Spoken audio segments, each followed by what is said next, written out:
Chicos, bienvenidos otra vez a sus clases virtuales. Soy el profesor José Manuel Durán y el tema que vamos a trabajar el día de hoy es acerca de la Grecia antigua, ¿ok? Ya que estamos trabajando en las culturas de la Edad Antigua, pero en este caso, con este tema, empezamos lo que son las culturas occidentales, Grecia y Roma. El capítulo de hoy va a ser largo porque la Grecia tiene mucha historia y vamos a comenzar de una vez, ¿ok? Entonces, el capítulo es Grecia, muchachos. Vamos a empezar primero hablando acerca de su geografía, porque cuando hablamos de la geografía de Grecia, esta tiene que ver con dónde se encuentra ubicada. ¿Ven? Grecia está en el continente europeo, o sea, es parte de las culturas occidentales, exactamente en una península. La península que estamos viendo acá, muchachos, todo esto se llama la península balcánica. Al sur de la península balcánica, ahí es donde aparecen esta civilización, ¿no? Milenaria, podría decirse así, porque surgió a 2000 años aproximadamente antes de Cristo. Ahora, esto en el sureste europeo. Tiene tres regiones. Las tres regiones son la Grecia continental, que es en sí el propio continente, o sea, la propia península que está conectada a Europa, pero hay otra zona llamada la Grecia jónica, que es toda esta zona de acá que colonizaron los griegos, o sea, ahí también fundaron ciudades, pero eso ya no es Europa, ya no es la Grecia misma, son gente griega que emigró a esos lugares. Por ejemplo, esto ya es continente asiático, ¿ok? Pero también es parte de la cultura griega. Eran personas que se fueron a vivir ahí y colonizaron esos lugares. Y también está la Grecia insular, que se refiere al conjunto de islas, como ves en el mar Jónico, en el mar Egeo y en el mar Mediterráneo, hay un conjunto de islas donde también ahí fundaron ciudades. Por lo tanto, esas islas también pertenecen a Grecia. Entonces, una Grecia continental, propiamente dicha, Grecia, una Grecia jónica, que es aquella zona de Asia Menor, y una Grecia insular, que está conformada por todas esas islas que encontramos en estos tres mares. Jónico, y de paso aprendemos los límites, ¿ya? En el oeste, mar Jónico, al este, mar Egeo, y al sur, el mar Mediterráneo. Profesor, ¿y al norte? Al norte está limitando con este otro país del que también vamos a hablar llamado Macedonia, ¿ok? Entonces pasamos a hablar ahora sí de su desarrollo histórico, chicos. Cuando hablamos de la historia de Grecia, estamos refiriéndonos primero a hablar de la primera civilización que aparece aquí. Chicos, y en este caso es esta isla que vemos acá en el mar Mediterráneo al sur. Esta isla se llama Creta. Ahí aparece la primera civilización de la cultura griega. ¿Por qué? Aunque no son griegos netamente, de alguna manera en Creta se desarrolló una cultura que sería el antecedente, o de alguna manera influyó en lo que más adelante va a ser la Grecia propiamente dicha. Esa cultura cretense también se le llama cultura minoica. Esto porque hay un rey legendario llamado el rey Minos. Minos viene, pues, de ahí también otro nombre con el que se le conoce en la cultura cretense, es cultura minoica. Se desarrolla en la isla de Creta y tiene un gobierno talasocrático. Talasocrático significa que basa su poder, o sus gobernantes basan su poder, en lo que es el comercio marítimo. Talaso, mar, ¿no es cierto? Ahora, chicos, precisamente porque es una isla que está en el centro del mar Mediterráneo, esta civilización se dedicó a la actividad comercial marítima. O sea, algo así como era una competencia para los fenicios. Pero bueno, solamente en esa zona, ¿ok? Eso se puede evidenciar en los restos de la arquitectura y pintura que hay en la ciudad de Knossos. Knossos fue la principal de las ciudades de Creta, de la civilización minoica. Aparentemente destruida por alguna invasión o desastre natural, unos hablan de erupciones volcánicas o de terremotos. Knossos fue descubierta ya en el siglo XX por el arqueólogo británico Sir Arthur Evans. Él dio a conocer y restauró, porque así no estaban las ruinas, ¿no? Él ha restaurado parte de esta ciudad para que dé una idea de cómo era Knossos durante su época de apogeo. Lamentablemente, durante la Segunda Guerra Mundial, sabemos que las tropas alemanas también invadieron Creta y hubo bombardeos que destruyeron gran parte de la ciudad de Knossos, ¿ok? Knossos, o bueno, la cultura minoica ya tenía un estilo de escritura que ha sido llamado escritura lineal A, la cual, muchachos, no ha sido descifrada aún. Es una escritura muy difícil de descifrar. Mira, los jeroglíficos egipcios han sido descifrados. La escritura cuneiforme ha sido descifrada, pero la escritura lineal A, nada que ver. ¿Sí? Están en ese proceso. Algún día tal vez lo logren. No sé si han escuchado la leyenda del Minotauro. Esa leyenda acerca de un monstruo, cuerpo humano, pero con cabeza de toro o de búfalo, y que se convertía en el terror de las personas porque estaba dentro de un laberinto. Todo guerrero que entraba al laberinto para enfrentar al Minotauro, uno, derrotarlo era difícil, y luego, ¿cómo escapas del laberinto? Entonces, acá, muchachos, está la famosa leyenda, por decirlo así, perdón, de este héroe que, ¿cómo se llama el héroe? Perseo, ¿ya? Que se enfrenta al Minotauro, enviado precisamente por Atenas. Entonces, ¿qué representa esta historia del Minotauro? Minotauro, mira, minoica, ¿ya? Es que de alguna manera, mediante la historia o leyenda del Minotauro, se trata de demostrar que era Creta quien tenía dominadas a todas las ciudades de acá, incluida Atenas, ¿ah? Y que tenía un gobierno talasocrático que tenía influenciada y controlada esta zona. Mediante esta historia vemos cómo el Minotauro amedrentaba a las demás ciudades y le tenían miedo. Y un héroe ateniense, Perseo, es quien lo derrota, ¿ok?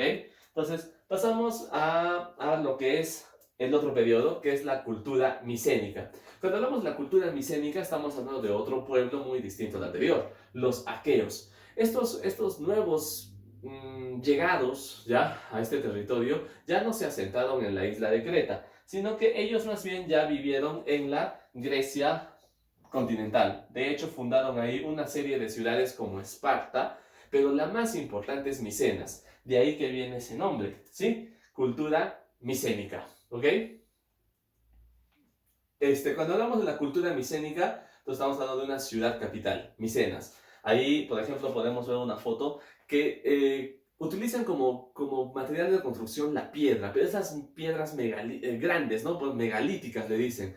Dan una apariencia, no sé si les recuerda de repente a la cultura inca o a la arquitectura inca. Se parece mucho, pero esto, muchachos, no es Cusco. Esto es Micenas, en Grecia. Se parece. De hecho, los griegos posteriores pensaron que esas semejantes piedras no habían sido puestas por seres humanos, sino por los cíclopes. Estos monstruos que, según la mitología, tienen un solo ojo en el medio, gigantes. Entonces pensaban que ese tipo de seres habían construido la ciudad de Micenas. Bueno, la cuestión es que los micenos o aqueos destruyeron Creta, destruyeron Knossos, y muchos cretenses abandonaron esa isla para irse hacia lo que es Asia Menor, y ahí, muchachos, fundaron una nueva ciudad. Entonces, los aqueos llegaron, destruyeron esta zona, y luego ellos, huyendo, fundaron una nueva ciudad, la ciudad de Troya, que con el paso del tiempo y debido a su auge comercial, se terminó convirtiendo en la principal rival de Micenas. Troya contra Micenas. Esto nos lleva a algo,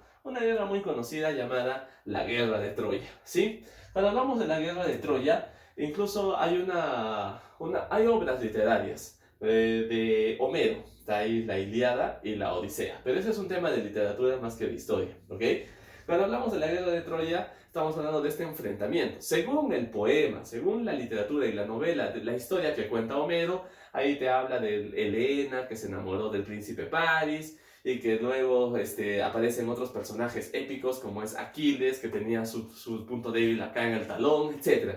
Ya, pero eso está en la literatura. En la historia no está esa historia, ese relato de estos personajes tan chéveres. En la historia solamente sabemos que hubo un enfrentamiento y que ese enfrentamiento lo terminan ganando los aqueos, es decir, Micenas. Troya es destruida. Eso del caballo y eso está dentro de la literatura, dentro de la ficción. ¿Habrá sido verdad o no? Habrá que verificarlo. Pero lo que sí es que sí hubo ese combate, esa batalla. Troya fue destruida y de alguna manera Micenas controlaba todo, ¿ok? Pero no era para siempre. Posteriormente llegarían otros invasores, en este caso los dorios, y más adelante los jonios y los eolios. Estas nuevas invasiones trajeron consigo el uso del caballo, el carro de combate, cosa que ya hemos visto, ¿no? Algo parecido pasa con los Ixos en Egipto o con los arios en la India. Este periodo de invasiones y de destrucción está acompañado de muy poca documentación. Durante ese periodo de destrucción y de caos, no hay escritura. ¿De ver lo importante que es que haya escritura? No se sabe qué ha pasado durante todos esos siglos. Por lo tanto, muchos historiadores y arqueólogos llaman a ese periodo la Edad Media griega, una época oscura de la cual no se tienen muchas evidencias qué cosa estuvo pasando en aquellos años. Entonces, la Edad Media griega. Ese periodo oscuro termina con el periodo arcaico, donde otra vez se vuelve a utilizar la escritura y otra vez tenemos registro de lo que está pasando en este lugar. Por ejemplo, ya se tienen evidencias de los primeros Juegos Olímpicos. No las Olimpiadas, como las conocemos hoy en día, ese evento internacional cada 4 años. Los Juegos Olímpicos en realidad surgen en Grecia y no eran un evento deportivo, eran un evento religioso en el que cada ciudad griega preparaba y presentaba a sus mejores atletas en una serie de competencias por saber quién era el mejor, ¿no? En las diferentes disciplinas. Lucha libre, lanzamiento de disco, lanzamiento de jabalina, muchas disciplinas, bueno, obviamente no va a estar fútbol, básquet ni natación, ¿no? Esas disciplinas no, propias de esa época, pero era una manera en que ellos rendían tributo a sus dioses, los dioses del Olimpo. De ahí vienen los Juegos Olímpicos, ¿ok? Surgen las polis griegas. Cuando estamos hablando acá de periodo arcaico, ya estamos hablando de los verdaderos griegos, ya no sus antepasados, los cretenses o los micénicos, sino griegos de verdad, ¿ok? Los propiamente dicho griegos. Ellos ya tenían polis, poli es ciudad, y había unas que ya se estaban haciendo un poquito más fuertes y superiores que el resto, entre ellas Esparta y su eterna rival Atenas. Estas polis tenían diferentes legisladores, porque algo muy importante que vamos a aprender de Grecia es el origen de la política, de sus diferentes formas, la oligarquía, o la monarquía, o la democracia incluso. Por ejemplo, tenemos a Licurgo y Solón en Esparta, y a otro legislador llamado Draco en Atenas. Y ya empieza la colonización en el mar Mediterráneo. Los griegos se han caracterizado no tanto por conquistar territorios, sino por colonizarlos, y ya sabemos la diferencia, ¿no es cierto? Todas estas partes manchadas en naranja son aquellas zonas que colonizaron los griegos. O sea, Grecia solamente es esto. Pero en bastantes lugares, sobre todo costeros, junto al mar Mediterráneo, desarrollaron o fundaron ciudades que dependían directamente de la metrópoli. O sea, una poli se convertía en metrópoli desde que esa poli colonizaba nuevos territorios. Es decir, una metrópoli puede tener 1, 2 o 3 colonias que dependerían de esa metrópoli. Así, Atenas tenía sus colonias. Esas colonias dependían de la metrópoli que se llamaba Atenas. Esparta también podría tener sus colonias en diferentes partes, pero todas esas colonias se debían y dependían de su metrópoli, Esparta.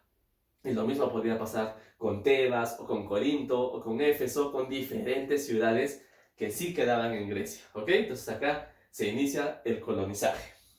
Pero la época de mayor esplendor es el periodo clásico. Este periodo se caracteriza porque ya las polis están bien fundamentadas, pero a pesar de que Grecia todos comparten la misma religión, cultura, idioma, escritura, todo, cada ciudad es independiente, cada polis se gobierna solita. No hay un imperio griego, no hay un reino griego, sino que cada ciudad tiene su propio gobernante, sus propias leyes, su propio ejército, su propio todo, ¿ya?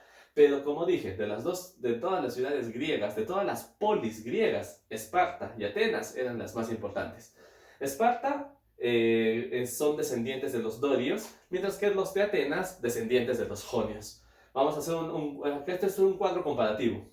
Esparta se desarrolló en la península del Peloponeso, mientras que Atenas en la península del Ática. Vamos a regresar acá para poder ver exactamente dónde queda Esparta y dónde queda Atenas, ¿ok? Por ejemplo, a ver, acá. Vamos a ver que esta es la península del Peloponeso. Y acá, este puntito azul es Esparta. Este cachito que sale por acá es la península de Ática. Y acá este puntito azul es Atenas. Entonces, cada ciudad, respectivamente, se encontraba en una península.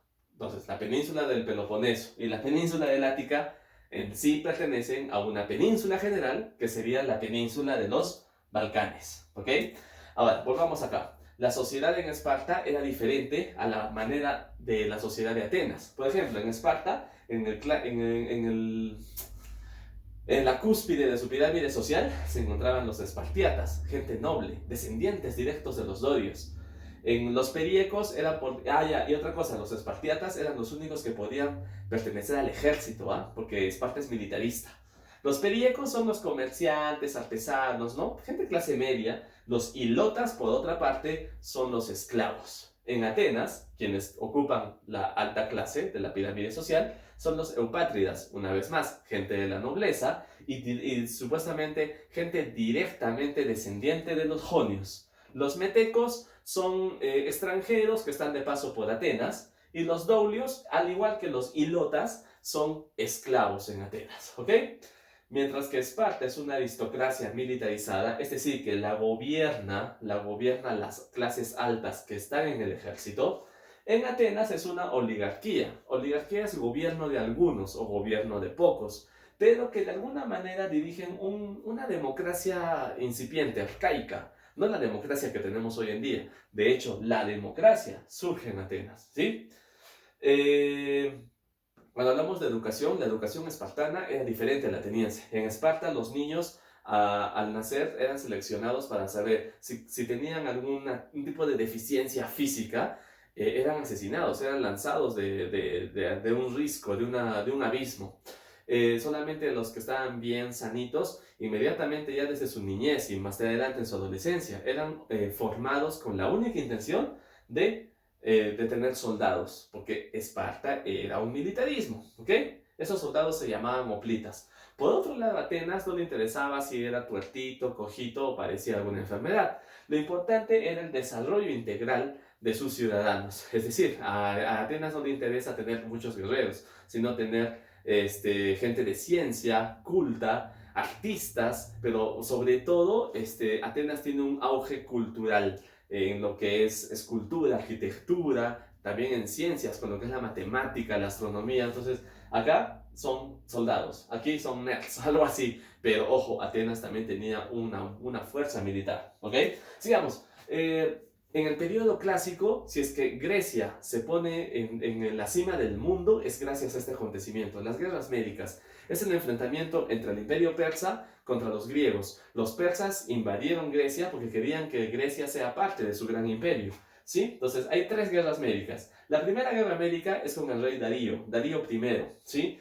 Él invade Grecia debido a una rebelión, la rebelión de Mileto. Mileto es una ciudad de Asia Menor que pertenecía al imperio persa, pero es una ciudad griega. La cuestión es que la gente de Mileto se rebeló, ¿sí? Darío se enojó y envió tropas, Mileto fue destruida y la gente castigada. Pero Darío luego se enteró que quien había incitado esa rebelión y quien había prácticamente mandado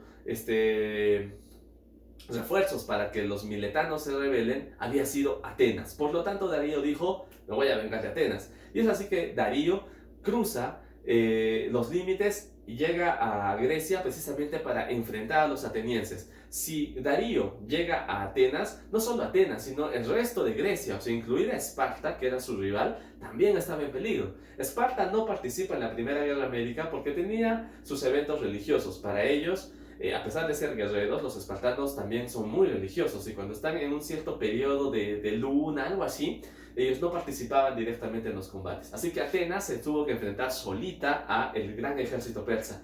Y a pesar de eso, los derrotaron. En la batalla de Maratón, los atenienses lograron vencer a los persas. Se habla acerca de un personaje llamado Filipiades, que una vez que se logró la victoria sobre los persas, tuvo que ir desde Maratón, ¿no? A esa región se llamaba así, Maratón, hasta Atenas para dar la noticia de que los persas habían sido vencidos. Pero en ese trayecto se fue corriendo tan rápido para dar las buenas nuevas que después, producto del esfuerzo, dio la noticia y se cayó y murió, se fulminado.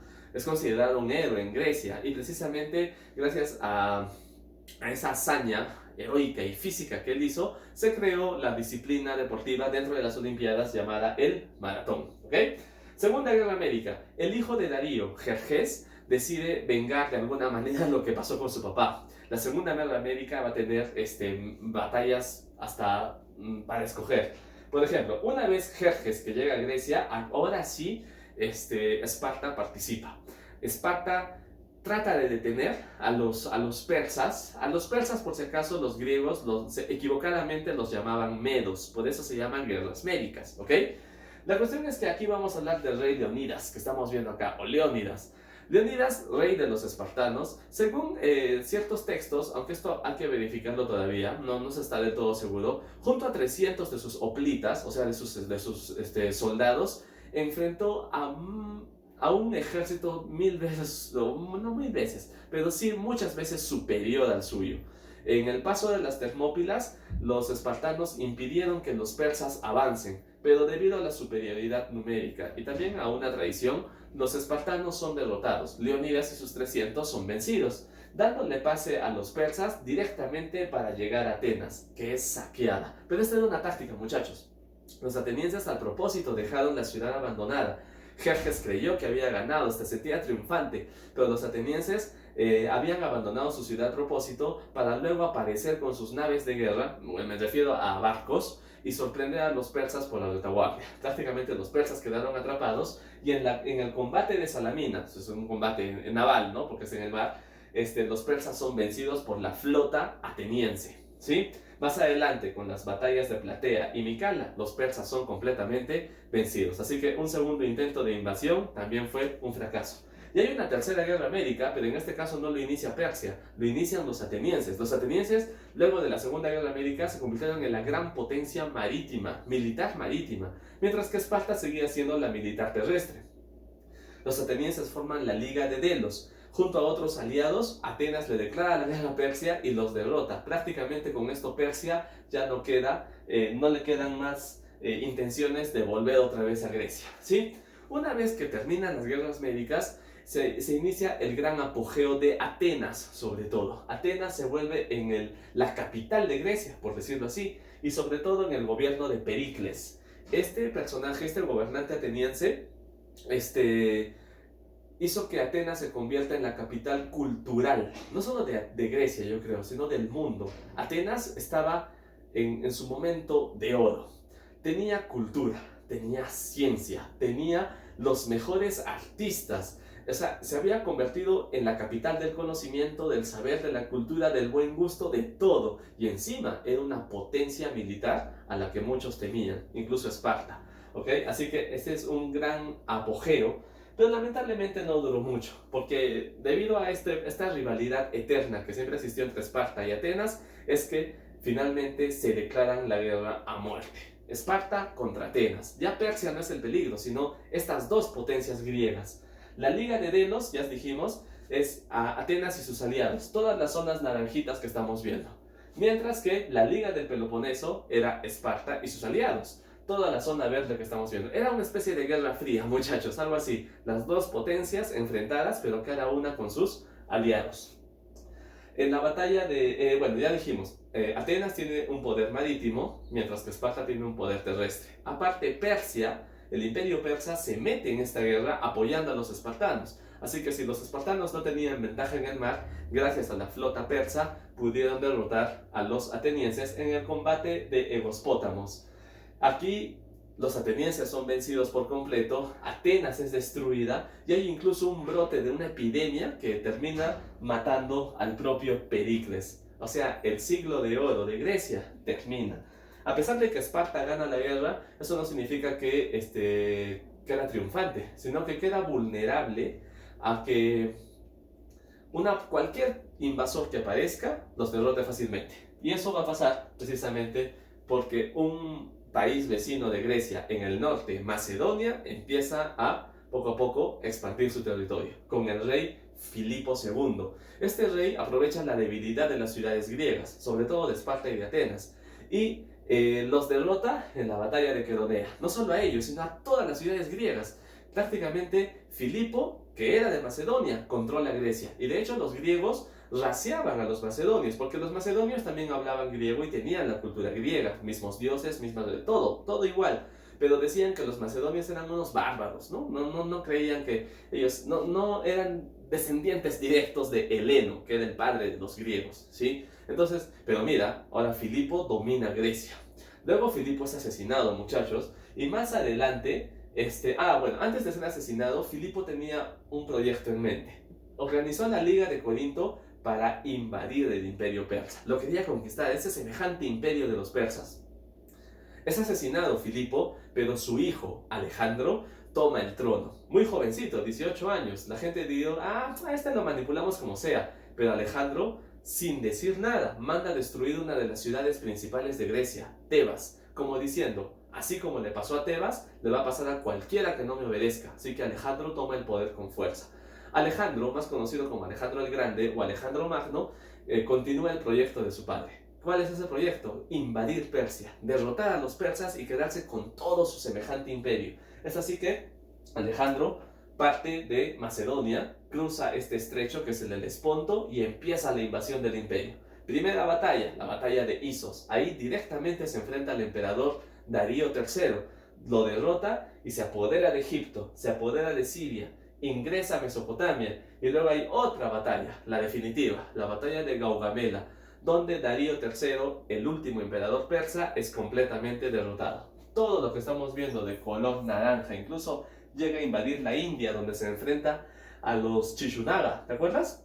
¿Sí? A la dinastía Shishunaga, pero bueno, ahí ya se detuvo, ya sus generales estaban cansados. La cuestión es que todo el imperio persa es destruido y aparece el imperio macedónico. Alejandro, a medida que conquistaba territorios, ¿sí? Va fundando nuevas ciudades. Varias de esas ciudades llevaban el nombre de Alejandría, pero la más conocida de las Alejandrías es la que quedaba en Egipto, ya que aquí, en Egipto, la ciudad de Alejandría se convirtió en un centro cultural, sobre todo por la famosa Biblioteca de Alejandría, que tenía documentos de diferentes civilizaciones. Es lo bueno que en Alejandría se conservaron bastantes documentos y datos que a día de hoy a los historiadores les sirve de mucho para tratar de explicar la historia universal. ¿Sí? Aunque después esa biblioteca se incendió. Bueno, la cuestión es esta, muchachos. El imperio persa desapareció y apareció el imperio macedónico, pero no duró mucho tiempo. Alejandro Magno muere en Babilonia y luego sus generales se dividen el territorio, ¿sí? En tres imperios, que sus tres generales se repartieron en tres partes el imperio macedónico y así poco a poco empieza a desmembrarse. Eso sí, la rica cultura griega, los macedonios la llevaron por todo el oriente. Acá hay una mezcla entre la cultura oriental y la cultura occidental. El resultado de ese choque cultural es el periodo helenístico, donde vamos a ver combinación de lo egipcio con lo griego, lo mesopotámico con lo griego, lo indio con lo griego. Eso se le llama helenismo, ¿sí? Pues el periodo helenístico. Con esto, muchachos, termina este capítulo de Grecia. Más adelante Grecia sería conquistada por los romanos y luego por los bizantinos y luego pasarían de mano en mano. Con Alejandro Magno termina este periodo y esta historia. En cuanto a la cultura, arquitectura, escultura, literatura y todos esos aportes los vamos a ver en la clase que tengamos, ¿sí? Eso sería todo. Gracias por su atención. Ya nos estamos viendo, muchachos. Cuídense mucho.